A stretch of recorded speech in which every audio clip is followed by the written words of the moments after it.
Mais tu sais, la création de valeur, là, c'est que, en fait, on fait de l'immobilier parce que, ben, on regarde l'historique, puis on regarde le futur, puis ça a toujours pris de la valeur. Puis, tu sais, dans le temps, c'est un marathon, l'immobilier, OK? Tout C'est à un fait. marathon. Puis, tu sais, si tu continues à investir, même si tu investis, tu achètes un duplex ou un triplex à toutes les 5 ans, je te jure qu'à ta retraite, tu seras multimillionnaire, C'est puis il n'y a clair. aucun stress, OK?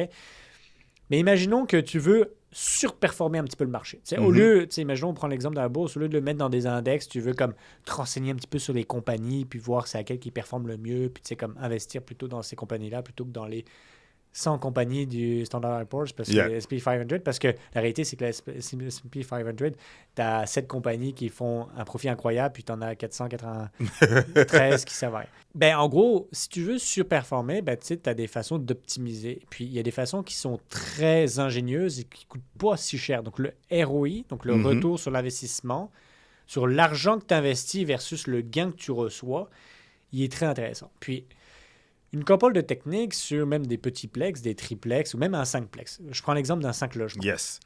J'achète un 5 logements. Il n'y a pas de zonage 5 logements à Montréal. C'est soit t'es 6, soit t'es 8, soit t'es 12 et plus, en Mhm. gros. Donc, quand tu as un 5, souvent, tu peux avoir un sixième logement. OK. Puis souvent, quand tu regardes les 5, tu as 2 logements par étage, puis tu as un logement soit au rez-de-chaussée, soit au demi-sous-sol, avec un garage à côté. Tout à fait. Bon, de plein droit, puis parce que c'est ça, quand tu veux commencer, tu essaies de faire des permis de plein droit, là, plutôt que de te lancer sur des permis un peu spécifiques. Mais de plein droit, tu pourrais convertir le garage pour faire un logement. Puis souvent, dans le garage, des fois, tu as de l'eau, tu as de l'électricité, tu as un Mhm. compteur de service. Donc, c'est pas comme si tu devais rajouter des étages puis revoir la structure, etc. Tu n'as pas vraiment de structure à revérifier là-dessus. Puis ça, c'est extrêmement payant.